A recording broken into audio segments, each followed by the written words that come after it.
दोस्तों ड्यूएसएल के अंदर पीजी के रजिस्ट्रेशन फॉर्म फिल होना स्टार्ट हो गए हैं सेशन 2025-26 के लिए।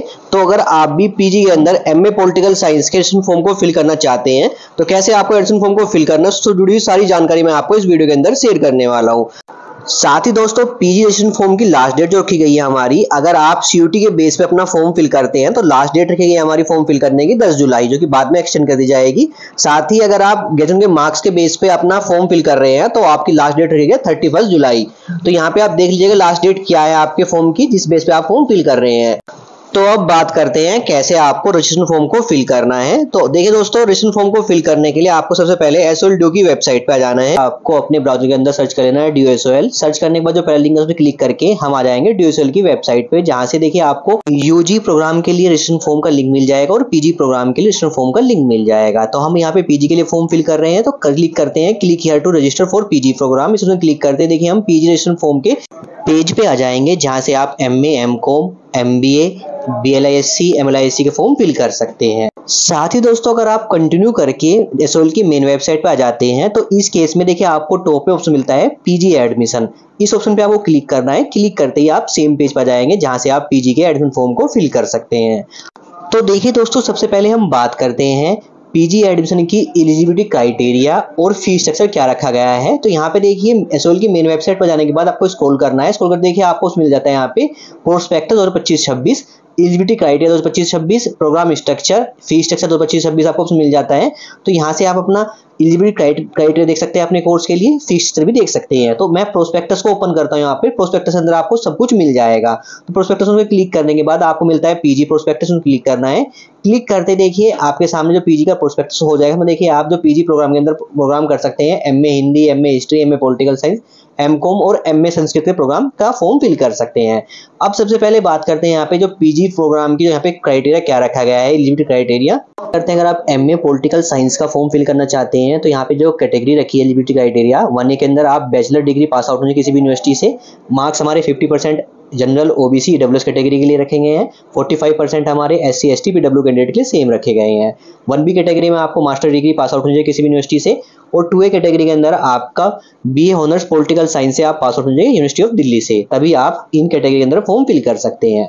साथ ही आपको यहाँ पे प्रोग्राम स्ट्रक्चर मिल जाएगा, जो आप देख सकते हैं कि सेमेस्टर 1, सेमेस्टर 2, 3, 4 के अंदर कौन से सब्जेक्ट रखे गए हैं, कौन से सब्जेक्ट हमारे ऑप्शनल है। देखिए दोस्तों, जब अपना आप रजिस्ट्रेशन फॉर्म फिल करेंगे एमए, एमकॉम के लिए, तो उस वक्त आपका रजिस्ट्रेशन प्रोसेस कंप्लीट होगा, जिसके लिए आपको रजिस्ट्रेशन फी देनी होगी।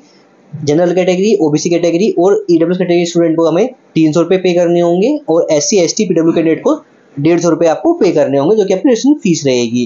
जब रजिस्ट्रेशन फी आप पे कर देंगे तो आपकी फीस जनरेट हो जाती है, जिसको अपने पास डाउनलोड करके अपने पास सेव रख लीजिएगा। उसके बाद मेरिट लिस्ट लगाई जाती है। अगर मेरिट लिस्ट में आपका नेम आता है तभी आप अपना एडमिशन फॉर्म की फीस पे करेंगे। तो मेरिट लिस्ट हमारी 3 बेसिस पे बनेगी। सबसे पहले जो सीयूटी के स्टूडेंट हैं, सीयूटी के स्कोर पे जो स्टूडेंट है उसकी मेरिट लिस्ट आएगी। उसके बाद जिसने दिल्ली यूनिवर्सिटी से अपना ग्रेजुएशन कंप्लीट किया है उसकी मेरिट लिस्ट आएगी। और उसके बाद जो कैटेगरी 1A, 1B, 1C से स्टूडेंट आते हैं, जिसने अदर यूनिवर्सिटी से अपना ग्रेजुएशन कंप्लीट किया है, उसकी मेरिट लिस्ट हमारी आएगी, जिसके रिगार्डिंग में वीडियो बनाऊंगी कि मेरिट लिस्ट किस किस की आई है, किसका नेम आया और कैसे आपको रजिस्ट्रेशन फॉर्म फिल करना होगा। इसके लिए आपको फीस पे करनी होगी सिर्फ अपनी।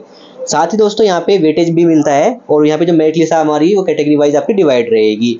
अब यहाँ पे देखिए साथ ही बात करते हैं उसकी फीस आपको कितनी पे करनी है इस बार। तो यहाँ पे देखिए, अगर आप प्रोग्राम फिल कर रहे हैं अपना यहाँ पे MA political science, MA history, MA Sanskrit, तो उसकी फीस रहने वाली है आपकी कैटेगरी ए की, यानी एससी, एसटी, ओबीसी और जनरल कैटेगरी स्टूडेंट की 10,870 रुपए आपको देने होंगे अपने एडमिशन टाइम पे, जब आपकी मेरिट लिस्ट में नेम आ जाएगा। उसके बाद आपको पे करने हैं। इसमें आपकी ट्यूशन फीस रहेगी, एग्जामिनेशन फीस रहेगी, आपकी यूनिवर्सिटी चार्जेस रहेंगे। तो टोटल फीस आपको पे करनी है 10,870 रुपए। MA political science, MA history और एमए संस्कृत के स्टूडेंट अगर आप अपना एडमिशन फॉर्म फिल करते हैं तो। साथ ही यहाँ पे कैटेगरी बी, कैटेगरी सी की यहाँ पे फीस मिल जाएगी। इसमें देखिए एफएसआर, एनआरई स्टूडेंट आते हैं, और पीडब्ल्यूडी कैंडिडेट की फीस रहेगी 2718 रुपए। ऑर्फन और ट्रांसजेंडर स्टूडेंट की फीस रहने वाली है 20 रुपए। तो यहाँ पे आप फीस स्ट्रक्चर देख लीजिएगा, आपको यहाँ पे स्पोर्ट्स कोटे के हिसाब से भी आपको यहाँ पे फीस स्ट्रक्चर मिल जाएगा, वो आप चेक कर लीजिएगा अगर आप स्पोर्ट्स कोटे से अपना फॉर्म फिल करते हैं तो। अब बात करते हैं कैसे आपको रजिस्ट्रेशन फॉर्म को फिल करना है। इसके देखिए बैक आते हैं, हम आते हैं अपने पीजी पोर्टल पे। तो पीजी एडमिशन पोर्टल पे आ जाने के बाद आपको सबसे पहले यहाँ पे करना होता है रजिस्ट्रेशन फॉर पीजी प्रोग्राम के लिए। साथ में यहाँ पे इंस्ट्रक्शन मिल जाएगा, राइट साइड में आपको लॉगिन, रजिस्ट्रेशन और हेल्प डेस्क मिल जाता है। तो यहाँ पे देखिए हेल्प डेस्क के अंदर आपको यहाँ पे कॉन्टैक्ट नंबर मिल जाएंगे और टोल फ्री नंबर मिल जाएगा, जिसपे आप कॉन्टैक्ट कर सकते हैं Monday to Friday 9:30 to 5:30 PM तक। यानी आपको रजिस्ट्रेशन फॉर्म को फिल करते वक्त या एडमिशन फॉर्म को फिल करते कोई भी प्रॉब्लम आ रही है तो इन पे कॉन्टैक्ट कर सकते हैं, वो आपका सोल्यूशन जरूर करेंगे। साथ ही अगर आप एडमिशन फॉर्म या अपना रजिस्ट्रेशन फॉर्म फिल कर रहे हैं, कोई मिस्टेक हो गई है और आपको ये नंबर नहीं मिलते हैं, तो इस केस में देखिए यहाँ पे आपको एड्रेस दिया गया है जो कि एसओएल नॉर्थ कैंपस का एड्रेस है। इस एड्रेस पे जाके आप अपना सॉल्यूशन करा सकते हैं। तो ये एड्रेस मेंशन है यहाँ पे, तो यहाँ पे आपको हेल्प डेस्क नंबर और एड्रेस मिल जाएगा। तो अब हम बैक आते हैं। अब आपको यहाँ पे सबसे पहले फिल करना होता है रजिस्ट्रेशन फॉर्म। तो रजिस्ट्रेशन फॉर्म फिल करने के आपको कुछ डिटेल फिल करनी है। सबसे पहले आपको यहाँ पे एप्लीकेंट का फुल नेम फिल करना है, जो कि आपका 10th की मार्कशीट में जैसा नेम है वैसे आपको फिल कर देना है। एप्लीकेंट की ईमेल एड्रेस फिल करना है जो कि वर्किंग होना चाहिए। साथ में री एंटर कर लेना है email address. Mobile number fill कर लेना है एप्लीकेंट का, री एंटर कर लेना मोबाइल नंबर। एक पासवर्ड क्रिएट कर लेना है मिनिमम 6 कैरेक्टर का, री एंटर कर लेना है पासवर्ड। इसके बाद देखिए आपको राइट कैप्चा फिल कर लेना है यहाँ पे और फिर रजिस्टर के ऑप्शन क्लिक करना है। रजिस्टर के ऑप्शन में क्लिक करते ही हमारा रजिस्ट्रेशन प्रोसेस सक्सेसफुली यहाँ पे कंप्लीट हो जाएगा और आपके ईमेल पे और मोबाइल पे आपका एक ओटीपी सेंड किया जाएगा जो कि आपके अकाउंट को वेरीफाई करेंगे। तो यहाँ पे आपको अपने ईमेल चेक करना है और मोबाइल नंबर चेक करना है, उस पर एसएमएस के थ्रू एक ओटीपी आएगा और ईमेल पे कोई मेल आएगा, इस पर आपको ओटीपी मेंशन होगा। तो ईमेल का ओटीपी आपको ईमेल के ऑप्शन में फिल कर लेना है, मोबाइल का ओटीपी आपको मोबाइल के ऑप्शन में फिल कर लेना है और फिर आपको अपना यहाँ पे राइट कैप्चा फिल कर लेना है। इसके बाद वेरीफाई के ऑप्शन में क्लिक करना है। क्लिक करते देखिए जो हमारा ईमेल आईडी और मोबाइल नंबर है वो वेरीफाई हो जाएगा और हम आ जाएंगे लॉगिन के पेज पे। तो यहाँ पे देखिए लॉगिन के पेज पर जाने के बाद आपको अपना ईमेल आईडी या फिर अपने मोबाइल नंबर जो आपने फिल किया है रजिस्ट्रेशन टाइम पे वो फिल करना है। जो पासवर्ड आपने क्रिएट किया है वो फिल करना है। राइट कैप्चा फिल करके आपको लॉगिन कर लेना है। लॉगिन के उसमें क्लिक करते हैं हम नेक्स्ट स्टेप पर जाते हैं, जहाँ पे देखिए आपको इंपॉर्टेंट इंस्ट्रक्शंस होगी, जहाँ पे देखिए हमें पीजी प्रोग्राम के कोर्स के नेम मेंशन होंगे और उनके एलिजिबिलिटी क्राइटेरिया यहाँ पे मेंशन होगा 2025-26 सेशन के लिए, जिसके लिए मैंने ऑलरेडी आपको एक्सप्लेन कर दिया है कि MA Hindi, MA history, MA political science, MA Sanskrit, MCom, MBA की जो हमारी एलिजिबिलिटी क्राइटेरिया क्या रखी गई है वो चेक कर सकते हैं आप। अगर आप रीड करना चाहें तो रीड कर सकते हैं। तो यहाँ पे मैं स्क्रॉल करता हूँ और फिर I have read the important section, इसे सामने चेक बॉक्स में क्लिक करता हूँ और फिर सबमिट उसमें क्लिक करता हूँ। क्लिक करते देखिए हम डैशबोर्ड पे जाएंगे, जहाँ पे देखिए आपको 6 स्टेप में अपना रजिस्ट्रेशन फॉर्म को फिल करना होता है। तो यहाँ पे देखिए जो हमारा पहला स्टेप है वो हमारी है पर्सनल डिटेल का। तो पर्सनल डिटेल के अंदर देखिए आपका फुल नेम पहले से ही फिल रहेगा। अब आपको अपनी यहाँ पे डेट ऑफ बर्थ सेलेक्ट कर लेनी है, साथ में जेंडर सेलेक्ट कर लेना है आपको अपना यहाँ पे एप्लीकेंट का मैरिटल स्टेटस क्या है, वो मैरिड है, अनमैरिड है या सेपरेटेड है, जो भी आपका मैरिटल स्टेटस है वो आप यहाँ पे सेलेक्ट कर लीजिएगा। आप मैरिड सेलेक्ट करने कितने बच्चे हैं आपके वो मेंशन कर लीजिएगा, 0 है 0, 1 है तो 1 मेंशन कर लीजिएगा। तो यहाँ पे आपको अपना मैरिटल स्टेटस सेलेक्ट कर लेना है। इसके बाद कैटेगरी सेलेक्ट कर लेनी है, आप किस कैटेगरी से बिलोंग करते हैं। जनरल कैटेगरी के लिए आपको यूआर सेलेक्ट करना है, ओबीसी, एससी, एसटी, ईडब्ल्यूएस वो यहाँ पे आप सेलेक्ट कर लीजिएगा अपनी कैटेगरी। साथ में आपको फादर्स का नेम मेंशन कर देना है, मदर्स का नेम मेंशन कर देना है। साथ में आर यू ऑर्फन यानी आप अनाथ है तो यहाँ पे यस कीजिए, अदरवाइज नो कीजिएगा। Are you single parent child यानी आपकी जो फादर्स मदर्स कोई सिंगल पेरेंट है तो आपको यहाँ पे यस करना है, अदरवाइज नो करना है। साथ ही उसमें मिलता है are you single girl child यानी आपको अपनी फैमिली में कोई सिंगल गर्ल है आप तो यहाँ पे यस करना है, अदरवाइज नो करना है। साथ ही आपको अपना ब्लड ग्रुप सेलेक्ट कर लेना है। साथ ही आप जो पर्सन है वो बेंचमार्क यानी पीडब्ल्यू कैंडिडेट हैं आप तो यहाँ पे आपको यस करना है और फिर उसकी डिटेल फिल कर लेनी है, अदरवाइज नो के ऑप्शन में क्लिक कर लेना है। साथ में देखिए मोबाइल नंबर और ईमेल आईडी पहले से फिल रहेंगे। साथ ही देखिए आपको अपनी नेशनलिटी सेलेक्ट करनी है जो कि हमारा इंडियन यहाँ पे सेलेक्ट कर लेना है। साथ में are you employer of DDC ही कोल एसओएल तो यहाँ पे आप यस कर लेना है और उसकी डिटेल फिल कर लीजिएगा, अदरवाइज यहाँ पे इस ऑप्शन को आप नो कर लीजिएगा। साथ ही ऑप्शन मिलता है अगर आप एम्प्लॉय है यूनिवर्सिटी ऑफ दिल्ली के तो यहाँ पे आप यस कर लीजिएगा और अगर आप यस करते हैं तो उसकी डिटेल फिल कीजिएगा, अदरवाइज नो के ऑप्शन क्लिक कर लीजिएगा। साथ में मिलता है अगर आप एसओएल वार्ड कोटा के थ्रू अप्लाई करना चाहते हैं तो यहाँ पे यस कीजिएगा, यस करने के बाद डिटेल फिल कीजिएगा, अदरवाइज नो के ऑप्शन क्लिक करना है। साथ ही उसमें मिलता है अगर आप स्पोर्ट्स पॉलिसी के थ्रू यहाँ पे एडमिशन लेना चाहते हैं तो यहाँ पे यस कीजिएगा और उसकी डिटेल आप फिल कर लीजिएगा, अदरवाइज इस ऑप्शन को आप पे नो कर लीजिएगा। तो आप जिस भी कैटेगरी से यहाँ पे बिलोंग करते हैं वो अपने हिसाब से यहाँ पे सेलेक्ट करके आपने उसकी डिटेल फिल कर लेना है। अदरवाइज यहाँ पे आप किसी कैटेगरी से बिलोंग नहीं करते हैं या कोई भी यहाँ पे स्पोर्ट्स पॉलिसी वार्ड कोटा के अंदर नहीं आते हैं तो यहाँ पे आपको नो कर लेना है सब ऑप्शन को। इसके बाद देखिए उसमें मिलता है कोरस्पोंडेंट एड्रेस। तो यहाँ पे देखिए जो आपका प्रेजेंट एड्रेस है जहाँ पे भी रह रहे हैं वो एड्रेस हमें फिल करना है। इसी एड्रेस पे आपका जो स्टडी मटेरियल है बाई पोस्ट सेंड किया जाएगा। तो यहाँ पे आपको जो कोरस्पोंडेंट एड्रेस है सही तरीके से फिल कर लेना है। इसमें एड्रेस लाइन 1 एड्रेस लाइन 2 के अंदर आपका एड्रेस फिल कर लेना है, सिटी का नेम फिल कर लेना है, डिस्ट्रिक्ट का नेम फिल कर लेना है, स्टेट का नेम सेलेक्ट कर लेना है, पिन कोड फिल कर लेना है। साथ ही ऑप्शन मिलता है परमानेंट एड्रेस। तो देखिए दोस्तों अगर आपका प्रेजेंट एड्रेस यानी कोरस्पोंडेंट एड्रेस सेम है परमानेंट एड्रेस के तो यहाँ पे सेम एज कोरेस्पोंडेंट एड्रेस के सामने टिक कर लेना है, आपका जो कोरेस्पोंडेंट एड्रेस और परमानेंट एड्रेस सेम हो जाएगा। अदरवाइज आपका परमानेंट एड्रेस डिफरेंट है तो आपको अपने यहाँ पे परमानेंट एड्रेस फिल कर लेना है। और साथ में उसमें मिलता है are you non residence Indian इन एनआरआई, यानी अगर आप एनआरआई स्टूडेंट हैं तो यहाँ पे यस कीजिएगा, अदरवाइज यहाँ पे नो कर लेना। तो इस ऑप्शन को अगर इंडियन सिटीजन है आप तो यहाँ पे आप नो कर लीजिएगा। साथ में उसमें मिलता है बैंक डिटेल का, तो यहाँ पे देखिए आप सेल्फ की बैंक डिटेल दे सकते हैं या फिर पेरेंट्स की डिटेल दे सकते हैं। मान लीजिए आप अपना एडमिशन कैंसिल कराते हैं या आपका मेरिट लिस्ट के अंदर नेम नहीं आता है तो जो आपका अमाउंट रहेगा रजिस्ट्रेशन फीस का वो आपका इसी अकाउंट में वापस किया जाएगा। तो यहाँ पे आपको रिलेशन सेलेक्ट कर लेना है, सेल्फ, फादर्स या मदर्स। इसके बाद जो भी आप रिलेशन सेलेक्ट करते हैं उसका अकाउंट का होल्डर का नेम मेंशन कर लेना है, अकाउंट नंबर मेंशन कर लेना है, बैंक का नेम मेंशन कर लेना है, बैंक ब्रांच का नेम मेंशन कर लेना है, आईएफएससी कोड मेंशन कर लेना है। तो ये डिटेल आपको यहाँ पे फिल कर लेनी है। देखिए उसमें मिलता है income and financial support scheme. तो देखिए दोस्तों, जो आपकी एनुअल फैमिली इनकम कितनी है, किस ग्रुप में लाई करते हैं वो ग्रुप सेलेक्ट कर लीजिएगा। साथ में ऑप्शन मिलता है एप्लीकेंट एम्प्लॉयमेंट स्टेटस, अगर आप जॉब करते हैं तो एम्प्लॉय सेलेक्ट कीजिए, अनएम्प्लॉयड है तो अनएम्प्लॉयड सेलेक्ट कर लीजिएगा। साथ में अगर आप आर्म फोर्स और सेंट्रल पुलिस फोर्स ये पे एम्प्लॉय हैं तो आप यहाँ पे यस कीजिएगा, अदरवाइज नो कर लीजिएगा। साथ में अगर आप वार्ड ऑफ आर्म फोर्स और central police arm force employ हैं तो यहाँ पे आप यस कीजिए, अदरवाइज नो कर लीजिएगा। साथ में नीड फाइनेंशियल सपोर्ट स्कीम चाहते हैं, आप स्कॉलरशिप वगैरह चाहते हैं तो इस ऑप्शन को आप यहाँ पे यस कीजिएगा, अदरवाइज आप स्कॉलरशिप नहीं चाहते हैं तो यहाँ पे नो कीजिएगा। अगर आप यहाँ पे इस ऑप्शन को यस करते हैं तो फाइनेंशियल सपोर्ट स्कीम कैटेगरी, किस कैटेगरी के अंदर आपकी जो फैमिली इनकम आती है वो सिलेक्ट कर लीजिएगा। अगर यहाँ पे आप कैटेगरी 1 सिलेक्ट करें, लेस देन 4 लाख से कम आपकी फैमिली इनकम है तो आपकी जो स्कॉलरशिप है वो 100% तक अप टू रिटर्न हो सकती है। अदरवाइज आप कैटेगरी सिलेक्ट करते हैं 4 लाख से 1 लाख के बीच में तो आपकी अप टू 50% आपकी जो फीस है वो आपकी रिटर्न होगी। तो साथ में आपको ऑप्शन मिलता है do you belong to below priority line, तो यहाँ पे इस ऑप्शन को आपको यस करना है, नो करना है वो सिलेक्ट कर लीजिएगा। मिसलेनियस डिटेल मिलती है इसमें, देखिए अगर आप कंप्यूटर नॉलेज रखते हैं तो यस कीजिए, इंटरनेट यूज करते हैं तो यस कीजिए, कंप्यूटर लैपटॉप है आपके पास तो यस कीजिए। और ये डिटेल फिल करने के बाद आपको नेक्स्ट में क्लिक करना है। नेक्स्ट के ऑप्शन पे क्लिक करते हैं, देखिए जो हमारी पर्सनल डिटेल है वो हमारे यहाँ पे शो करेगी। तो यहाँ पे आपको अपनी पर्सनल डिटेल चेक कर लेनी है। अगर आपकी पर्सनल डिटेल कोई मिस्टेक हो गई है तो अभी आप एडिट के उसमें क्लिक करके एडिट कर सकते हैं। अगर आपकी सारी पर्सनल डिटेल सही है तो हमें यहाँ पे नेक्स्ट में क्लिक करना है। नेक्स्ट ऑप्शन में क्लिक करते ही हम आ जाएंगे स्टेप 2 पे, जो कि हमारी रहेगी प्रोग्राम की डिटेल। तो यहाँ पे हमें प्रोग्राम सिलेक्शन करना होता है। तो सबसे पहले ऑप्शन मिलता है प्रोग्राम ग्रुप, इसके अंदर देखिए हमें 3 ग्रुप देखने को मिलते हैं। लाइब्रेरी प्रोग्राम, जिसके अंदर आपके BLISC, MLISC और PGDLM का फॉर्म फिल कर सकते हैं। साथ में MBA प्रोग्राम मिलेगा और PG प्रोग्राम मिलेगा। तो आपको कौन सा प्रोग्राम का यहाँ पे एडमिशन फॉर्म फिल करना है, एडमिशन फॉर्म फिल करना है MBA का या PG प्रोग्राम के अंदर MA MCOM का, या फिर लाइब्रेरी प्रोग्राम के अंदर BLISC, MLISC और PGDLMA का।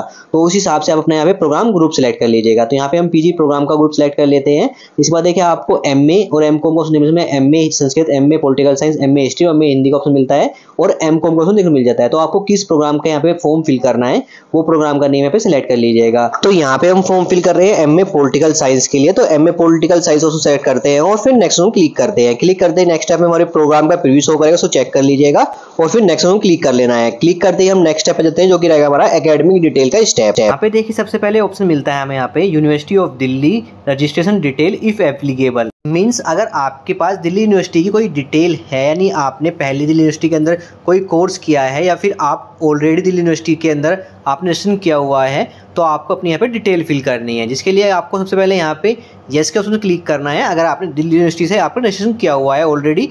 इसके बाद आपको अपने यहाँ पे एनरोलमेंट नंबर मेंशन कर देना है।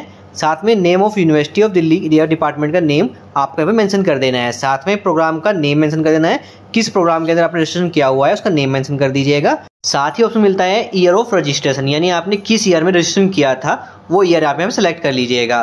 बात करते हैं अगर आपने दिल्ली यूनिवर्सिटी के अंदर कभी यहाँ पे रजिस्ट्रेशन नहीं किया है या फिर ऑलरेडी रजिस्ट्रेशन नहीं है आप दिल्ली यूनिवर्सिटी के अंदर, तो इस ऑप्शन को आप नो सेलेक्ट कर लीजिएगा। तो आप अपने हिसाब से यहाँ पे डिटेल फिल कर लीजिएगा। इसके बाद उसमें मिलता है देखिए यहाँ पे लैंग्वेज का, जहाँ पे देखिए इंग्लिश और हिंदी जो लैंग्वेज है आप रीड कर सकते हैं, राइट कर सकते हैं या फिर स्पीक कर सकते हैं, उसके सामने आप चेक बॉक्स में क्लिक कर लीजिएगा।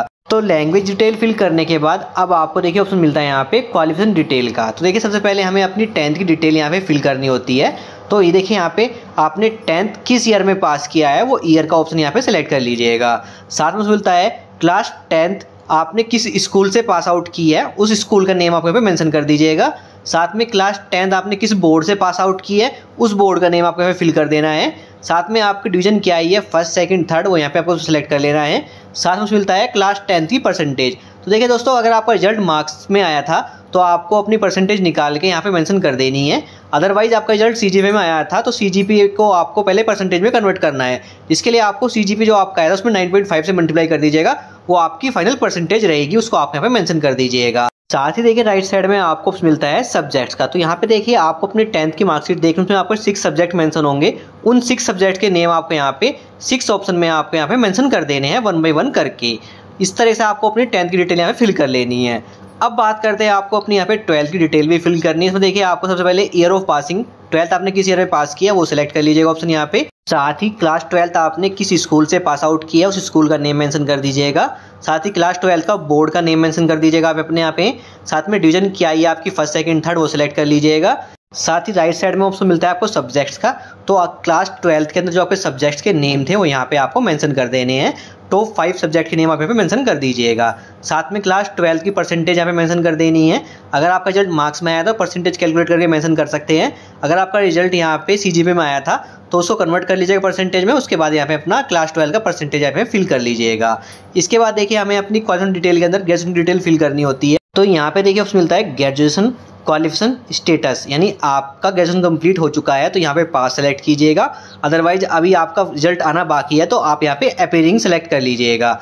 इसके बाद देखिए ग्रेजुएशन आप किस ईयर में पास करेंगे या फिर आपने पास कर लिया तो किस ईयर में पास किया था वो ऑप्शन यहाँ पे सिलेक्ट कर लीजिएगा। साथ में graduation name of the university या बोर्ड, यानी आपको ग्रेजुएशन अपने किस यूनिवर्सिटी से पास आउट किया है उस यूनिवर्सिटी का नेम मेंशन कर दीजिएगा। साथ में ऑप्शन मिलता है ग्रेजुएशन अगर आपने हॉनर सब्जेक्ट से की है तो यहाँ पे आप यस फिल कीजिएगा, अदरवाइज नो फिल कर लीजिएगा। साथ में डिवीजन क्या है आपकी फर्स्ट सेकंड थर्ड वो सिलेक्ट कर लीजिएगा। ग्रेजुएशन का जो आपका कॉलेज का नेम है, इंस्टीट्यूट का नेम है आपका, वो मेंशन कर लीजिएगा। अगर आपका इंस्टीट्यूट या कॉलेज का नेम यूनिवर्सिटी का नेम सेम है तो आप अपना यूनिवर्सिटी का नेम यहाँ पे फिल कर सकते हैं, अदरवाइज आपका कॉलेज का नेम आप यहाँ पे फिल कर लीजिएगा। साथ में ऑप्शन मिलता है यहाँ पे आपको ग्रेजुएशन के प्रोग्राम का नेम, यानी आपने ग्रेजुएशन के अंदर कौन सा प्रोग्राम किया है, बीए किया है, बीकॉम किया है, बीएससी किया है, जो भी प्रोग्राम आपने किया है उसका नेम यहाँ पे मेंशन कर दीजिएगा आप। साथ ही राइट साइड में उसमें मिलता है आपको सब्जेक्ट्स का। तो देखिए दोस्तों ग्रेजुएशन के अंदर जो आपके मेन सब्जेक्ट्स थे उनके नेम आपको यहाँ पे 1 बाय 1 करके फिल कर लेने हैं। सभी सब्जेक्ट के नेम यहाँ पे मेंशन करने मैंडेटरी है, जो यहाँ पे ऑप्शन दिए गए हैं। तो आपके जो मेन सब्जेक्ट्स के नेम है वो आप यहाँ पे फिल कर लीजिएगा। साथ ही आपको अपनी ग्रेजुएशन की परसेंटेज यहाँ पे मेंशन कर देनी है। बात करते हैं अगर आप अभी अपीयरिंग है तो आपके जो अब तक रिजल्ट आ चुके हैं second year first 5th semester तक, उसमें आपको जो आपके मार्क्स आए हैं अभी तक उसको कैलकुलेट करके वो परसेंटेज आप पे मेंशन कर दीजिएगा। तो यहाँ पे आपको अपनी ग्रेजुएशन की परसेंटेज मेंशन कर लीजिएगा। साथ ही देखिए यहाँ पे ऑप्शन मिलता है हमें national level admission test, are you given national level admission test. अगर आपने नेशनल लेवल एडमिशन टेस्ट दिया हुआ था तो यहाँ पे आप यस कीजिएगा, अदरवाइज नो कर लीजिएगा। अगर आप यस करते हैं तो आपने कौन सा टेस्ट दिया है, यानी एडमिशन टेस्ट टाइप आपको सिलेक्ट कर लीजिएगा। आपने सीयूटी दिया है, इस सीयूटी से अदर कोई टेस्ट दिया है वो सिलेक्ट कर लीजिएगा ऑप्शन यहाँ पे। इसके बाद देखिए आपको अपना जो एडमिशन लेवल टेस्ट दिया था उसको सब्जेक्ट 1 का नेम मेंशन कर दीजिएगा और उसका जो ऑब्टेन मार्क्स कितने आए आपके उसमें वो मेंशन कर दीजिएगा। सब्जेक्ट 2 का ऑप्शन मैंडेटरी नहीं है, अगर आप सब्जेक्ट 2 का ऑप्शन भी फिल करना चाहते हो फिल कर सकते हैं और फिर उसके ऑब्टेन मार्क्स है फिल कर लीजिएगा। तो अगर आपने यहाँ पे अपना सीयूटी दिया था तो यहाँ पे सीयूटी का ऑप्शन सेलेक्ट करके आपको अपनी डिटेल फिल कर लेनी है। अदरवाइज आपने सीयूटी नहीं दिया था तो इस ऑप्शन यहाँ पे नो कर लीजिएगा। तो अपने हिसाब से आप डिटेल फिल कर लीजिएगा। इसके बाद एक ऑप्शन मिलता है क्वालिफिकेशन डिटेल ऑफ पीजी। तो अगर आपने पोस्ट ग्रेजुएशन किया हुआ है तो उसकी डिटेल फिल कर सकते हैं, अदरवाइज ये मैंडेटरी नहीं है तो आप यहाँ पे नो कर लीजिएगा। साथ ही ऑप्शन मिलता है एक्सपीरियंस कैटेगरी। तो देखिए दोस्तों अगर आपके पास कोई एक्सपीरियंस है जॉब वगैरह का तो यहाँ पे आपको ऑप्शन सेलेक्ट करना है यस। इसके बाद जो एलिजिबल कैटेगरी है वो सिलेक्ट कर लेना है, कितने ईयर का एक्सपीरियंस आप वो मेंशन कर लीजिएगा। तो ये डिटेल आप मेंशन कर सकते हैं। अगर आप यहाँ पे एक्सपीरियंस की डिटेल मेंशन करते हैं तो वेटेज में जो आपकी मेरिट लिस्ट में आपका वेटेज इससे आपको बेनिफिट होगा। अदरवाइज आपके पास कोई एक्सपीरियंस नहीं है तो यहाँ पे नो सेलेक्ट कीजिएगा और फिर नेक्स्ट में क्लिक कीजिएगा। क्लिक करते देखिए हमारी एकेडमिक डिटेल आपके सामने शो होगी, इसको एक बार आप चेक कर लीजिएगा, सारी डिटेल सही है तो नेक्स्ट में क्लिक कीजिएगा। क्लिक करते ही हम नेक्स्ट स्टेप पे जाते हैं जो कि रहेगा हमारा अपलोड का स्टेप। तो यहाँ पे देखिए डॉक्यूमेंट हमें कौन कौन से अपलोड करने हैं। तो यहाँ पे देखिए आपको स्टूडेंट का फोटो सिग्नेचर अपलोड कर लेना है, 10th 12th की मार्कशीट या सर्टिफिकेट आपको अपलोड करना है, साथ ही ग्रेजुएशन की मार्कशीट या सर्टिफिकेट आपको यहाँ पे अपलोड करना है। साथ ही देखिए डॉक्यूमेंट में हमें पोस्ट ग्रेजुएशन सर्टिफिकेट या मार्कशीट का ऑप्शन देखने को मिलता है जो कि मैंडेटरी नहीं है, लेकिन ये ऑप्शन अभी यहाँ पे शो कर रहा है। जल्दी आपको ये ऑप्शन देखने को नहीं मिलेगा, ऑप्शन आपको देखने को मिल रहा है तो यहाँ पे आप ग्रेजुएशन की मार्कशीट अपलोड कर दीजिएगा। जो कि आपके पास पीजी नहीं, अपने कोर्स नहीं किया है, पीजी के लिए हम फॉर्म फिल ही कर रहे हैं, तो इस केस में ये ऑप्शन आपको जल्दी यहाँ पे देखने को नहीं मिलेगा जो कि मैंडेटरी नहीं है। अभी ये देखने को मिल रहा है तो अभी आप वेट कर लीजिएगा, जब आपका ये ऑप्शन हट जाएगा उसके बाद अपना डॉक्यूमेंट अपलोड करके आप फॉर्म फिल कीजिएगा। साथ ही आपको यहाँ पे एक एड्रेस प्रूफ के लिए डॉक्यूमेंट अपलोड करना है। इसमें आप आधार कार्ड अपलोड कर सकते हैं, पासपोर्ट ये अपलोड कर सकते हैं, voter ID card, license, driving license में अपलोड कर सकते हैं और रेंट एग्रीमेंट यहाँ पे अपलोड कर सकते हैं। इसमें आपका एड्रेस मेंशन होगा। साथ ही बात करते हैं यहाँ पे आपको कैंडिडेट की आईडी प्रूफ में आपको यहाँ पे एक डॉक्यूमेंट अपलोड करें। इसमें आप Aadhaar card, driving licence, voter ID card और पासपोर्ट आप अपलोड कर सकते हैं। तो यहाँ पे बात करें, अगर आपके आधार कार्ड में आपका एड्रेस सही मेंशन है और आपका नेम सही मेंशन है तो दोनों ऑप्शन में आप अपना आधार कार्ड अपलोड कर दीजिएगा डॉक्यूमेंट रूप में। अदरवाइज आप अपना हिसाब से डॉक्यूमेंट अपलोड करें तो अपलोड कर सकते हैं। साथ ही अगर आपने जो कैटेगरी आपकी OBC SC ST कैटेगरी है तो आपको यहाँ पे कास्ट कैटेगरी सर्टिफिकेट अपलोड करने का ऑप्शन मिल जाता है जो आपको अपलोड करना होगा। तो यहाँ पे हमें ऑप्शन शो नहीं कर रहा है, अगर आपको शो कर रहा है तो आप यहाँ पे अपलोड कर दीजिएगा। अदर डॉक्यूमेंट के ऑप्शन में देखिए आपको यहाँ पे अपना, अगर आपने CUT का ऑप्शन सेलेक्ट किया है, यस किया है उस ऑप्शन को, तो यहाँ पे CUT का जो आपका स्कोर कार्ड है वो अपलोड कर सकते हैं। अगर आपने नो सेलेक्ट किया है तो इस ऑप्शन को यहाँ पे स्किप कर दीजिएगा। तो यहाँ पे आपको डॉक्यूमेंट ये अपलोड करने में बता दिया है आपको। अब बात करते हैं फिर डॉक्यूमेंट का साइज और फॉर्मेट क्या रखना है। तो देखिए दोस्तों, फोटो और सिग्नेचर का साइज रखना है आपको 10 KB से लेके 200 KB तक आपको फाइल का साइज रखना है और फॉर्मेट रहेगा हमारा JPEG फाइल हमें अपलोड करनी है। बात करते हैं 10th की मार्कशीट की, 12th की मार्कशीट की, ग्रेजुएशन की मार्कशीट की और हमारा एड्रेस प्रूफ का डॉक्यूमेंट और कैंडिडेट की आईडी प्रूफ का डॉक्यूमेंट या फिर अदर डॉक्यूमेंट में जो भी डॉक्यूमेंट अपलोड करना चाहते हैं उसका साइज रहेगा आपका 10 KB से लेकर 200 KB के बीच में। फॉर्मेट JPEG और PDF फाइल हमें अपलोड करनी है। तो यहाँ पे देखिए चूज फाइल का उसमें अपने फाइल को सिलेक्ट कर लेना है और फिर देखिए हमारी यहाँ पे फाइल अपने आप ही अपलोड हो जाएगी सिलेक्ट करते ही। तो इस तरीके से हम अपने सारे डॉक्यूमेंट यहाँ पे अपलोड कर लेते हैं। डॉक्यूमेंट अपलोड होने के बाद देखिए हमें स्क्रॉल करना है, ऑप्शन मिलता है नेक्स्ट में क्लिक करना है। क्लिक करते ही हम नेक्स्ट स्टेप पे जाते हैं जो कि रहेगा हमारा प्रीव्यू डिटेल का स्टेप। तो यहाँ पे देखिए हमने जो स्टेप 4 कंप्लीट किया है उसका प्रीव्यू शो करेगा आपका ड्यू स्टूडेंट के एप्लीकेशन फॉर्म का। तो यहाँ पे आपको 1 बाय 1 करके अपनी डिटेल चेक कर लेनी है। कोई डिटेल के अंदर मिस्टेक हो गई है तो भी आप उसी सेक्शन में जाके उस डिटेल को करेक्ट कर सकते हैं। अगर अदरवाइज आपकी सारी डिटेल सही है तो स्क्रॉल करके आपको सबसे नीचे आना है। यहाँ पे देखिए आपकी रजिस्ट्रेशन फीस मेंशन होगी। तो देखिए दोस्तों, अगर आप जनरल कैटेगरी स्टूडेंट है, OBC कैटेगरी स्टूडेंट है, EWS कैटेगरी स्टूडेंट है तो आपको 300 रुपये आपको फीस देखने को मिलेगी रजिस्ट्रेशन फी। अगर आप SC ST PWD कैंडिडेट है तो आपको फीस देखने को मिलेगी 150 रुपये, जिसको आपको ऑनलाइन पे करना है। इसके लिए आपको सबसे पहले आई के सामने चेक बॉक्स में क्लिक कर लेना है और फिर प्रोसीड फॉर रजिस्ट्रेशन फी के उसमें क्लिक करना है। क्लिक करते ही देखिए हम पेमेंट स्टेप पे जाएंगे जहाँ पे आप payment credit card, debit card, net banking के थ्रू कर सकते हैं। तो यहाँ पे आप जिस मेथड से पेमेंट करना चाहते हैं पेमेंट कर लीजिएगा। तो यहाँ पे हम अपना पेमेंट कर लेते हैं। पेमेंट देखिए हम यहाँ पे UPI स्कैन कोड के थ्रू कर रहे हैं। तो यहाँ पे देखिए पेमेंट कंप्लीट होते ही आपके सामने जो फीस रिसिप्ट है वो जनरेट हो जाता है, जिसको आपको प्रिंट के उसमें क्लिक करके अपने पास प्रिंट करके सेव रख लीजिएगा। और फिर आपको देना है डैशबोर्ड के ऑप्शन पे। इस ऑप्शन में क्लिक करते देखिए हम डैशबोर्ड पर जाएंगे जहाँ पे आपको शो करेगा जो आपकी डिटेल है वो वेरीफाई की जाएगी इंस्टीट्यूट द्वारा। तो आपको 3 to 5 डेज वेट कर लेना है। हो सकता है 24 घंटे के अंदर आपकी जो डिटेल है वेरीफाई कर दी जाए, अदरवाइज आपको 3 से 5 डेज के अंदर आपको वेट करना है। आपकी डिटेल अगर साइज सही है जो आपने फिल की है तो यहाँ पे आपको फी स्लिप का यहाँ पे ऑप्शन मिल जाएगा और अब आपको यहाँ पे वेट करना है। यानी आपके डॉक्यूमेंट की वेरिफिकेशन होने के बाद आपको वेट करना है, जिसमें देखिए वेट क्यों करना है क्योंकि देखिए जो हमारे PG एडमिशन फॉर्म होते हैं वो मेरिट बेस पे होते हैं। तो अगर आप फॉर्म फिल कर रहे हैं MA MCOM का तो इस केस में जो मेरिट लिस्ट बनाई जाएगी, सबसे पहले जो CUT वाले स्टूडेंट हैं उनकी मेरिट लिस्ट बनाई जाएगी। उसके बाद जो दिल्ली यूनिवर्सिटी के स्टूडेंट हैं उनकी मेरिट लिस्ट आएगी। उसके बाद जो सीट बचती है उस पर जो ग्रेजुएशन मार्क्स हैं हमारे उसके बेस पे मेरिट लिस्ट बनाई जाएगी। उसके बाद आपके एडमिशन होंगे। बात को वेट कर लेना है। आपको जब आपका डॉक्यूमेंट वेरीफाई हो जाएंगे तो यहाँ पे आपको जो पेमेंट रिसिप्ट का ऑप्शन देखने को मिल जाता है उसको आप डाउनलोड करके अपने पास सेव रख लीजिएगा और आपको वेट करना है मेरिट लिस्ट का। Thank you.